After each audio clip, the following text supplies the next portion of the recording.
Chapter 16. Mr. and Mrs. Jenkins Meet Bruno. My grandmother carried me back into her own bedroom and put me on the table. She set the precious bottle down beside me. "What time are those witches having supper in the dining room?" she asked. 8 o'clock, I said. She looked at her watch. "It's now 6:10, she said.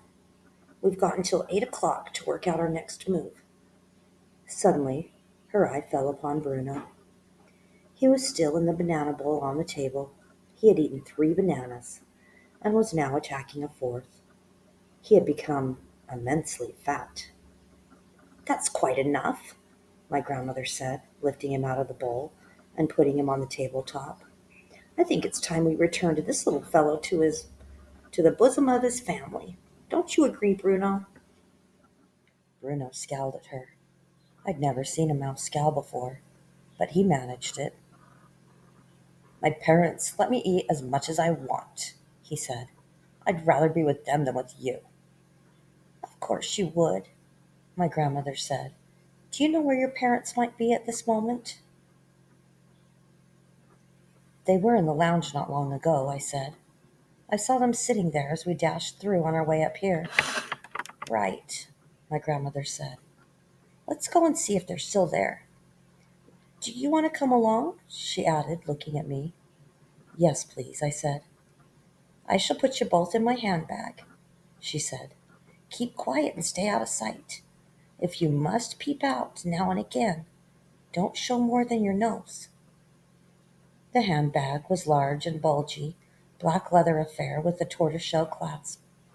She picked up Bruno and me and popped us into it. "I shall leave the clasp undone," she said. "Be sure to keep out of sight." I had no intention of keeping out of sight. I wanted to see everything. I seated myself on a little side pocket inside the bag, near the clasp, and from there I was able to poke my head out whenever I wanted to. "Hey," Bruno called out, "give me the rest of that banana I was eating." "Oh, all right," my grandmother said. "Anything to keep you quiet." She dropped the half-eaten banana into the bag, and then slung the bag over her arm and marched out of the room, and went thumping along the corridor with her walking stick. We went down in the lift to the ground floor, and made our way through the reading room to the lounge. And there, sure enough, sat Mr. and Mrs. Jenkins, in a couple of armchairs, with a low, round, glass-covered table between them. There were several other groups there as well, but the Jenkinses were the only couple sitting alone. Mr. Jenkins was reading a newspaper. Mrs. Jenkins was knitting something large and mustard-colored. Only my nose and my eyes were above the clasp of my grandmother's handbag, but I had a super view. I could see everything. My grandmother, dressed in black lace, went thumping across the floor to the lounge, and halted in front of the Jenkins table. "Are you Mr. and Mrs. Jenkins?" she asked. Mr. Jenkins looked at her over the top of his newspaper and frowned. "Yes," he said. "I am Mr. Jenkins. What can I do for you, madam?" "I'm afraid I have some rather alarming news for you," she said. "It's about your son Bruno." "What about Bruno?" Mr. Jenkins said. Mrs. Jenkins looked up, but went on knitting. "What's the little blighter been up to now?" Mr. Jenkins asked.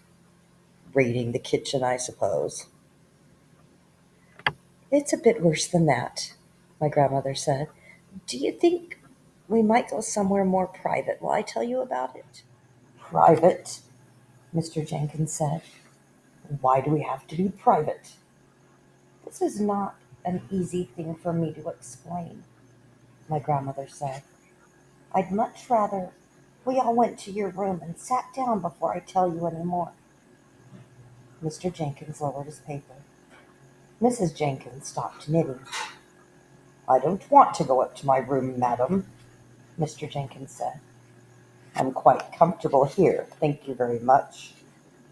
He was a large, coarse man, and he wasn't used to being pushed around by anybody. Kindly state your business and then leave us alone, he added.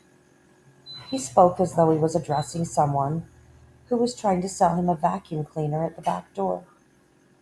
My poor grandmother, who had been doing her best to be as kind to them as possible, now began to bristle a bit herself. We really can't talk in here, she said. There are too many people, and this is a rather delicate and personal matter. I'll talk where I dashed well want to, madam, Mr. Jenkins said. Come on now, out with it.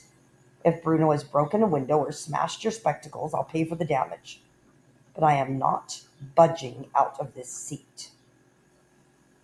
One or two of the other groups in the room were beginning to stare at us now. Where is Bruno, anyway? Mr. Jenkins said. Tell him to come here and see me. He's here already, my grandmother said. He's in my handbag. She patted the big floppy leather bag with her walking stick. What the heck do you mean he's in your handbag? Mr. Jenkins shouted. Are you trying to be funny? Mrs. Jenkins said, very prim. Oh, there's nothing funny about this, my grandmother said. Your son has suffered a rather unfortunate mishap. He's always suffering mishaps, Mr. Jenkins said. He suffers from overeating, and then he suffers from wind. You should hear him after supper. He sounds like a brass band, but a good dose of castor oil soon puts him right again. Where is the little beggar? I've already told you, my grandmother said. He's in my handbag, but I do think it might be better if we went somewhere private before you meet him in his present state. This woman's gone mad, Mrs. Jenkins said. Tell her to go away. The plain fact is, my grandmother said, that your son Bruno has been rather drastically altered. Altered? Shouted Mr. Jenkins.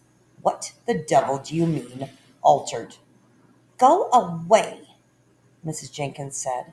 You're a silly old woman.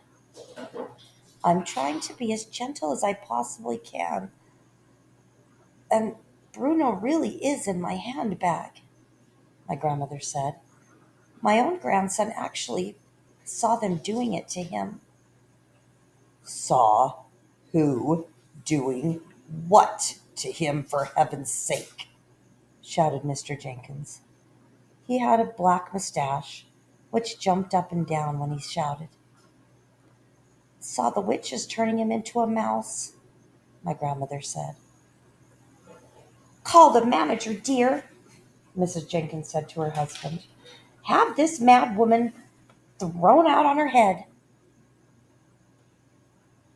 At this point, my grandmother's patience came to an end. She fished around in her handbag and found Bruno. She lifted him out and dumped him on the glass-topped table.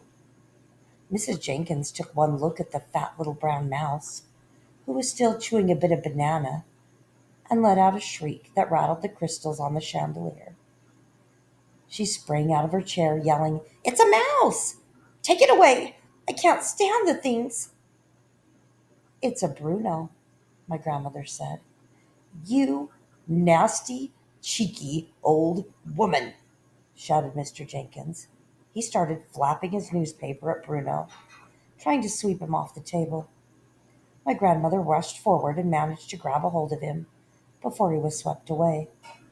Mrs. Jenkins was still screaming her head off, and Mr. Jenkins was towering over us and shouting, Get out of here! How dare you frighten my wife like that? Take your filthy mouse away this instant. Help! Screamed Mrs. Jenkins. Her face had gone the color of the underside of a fish. Well, I did my best, my grandmother said. And with that, She turned and sailed out of the room, carrying Bruno with her.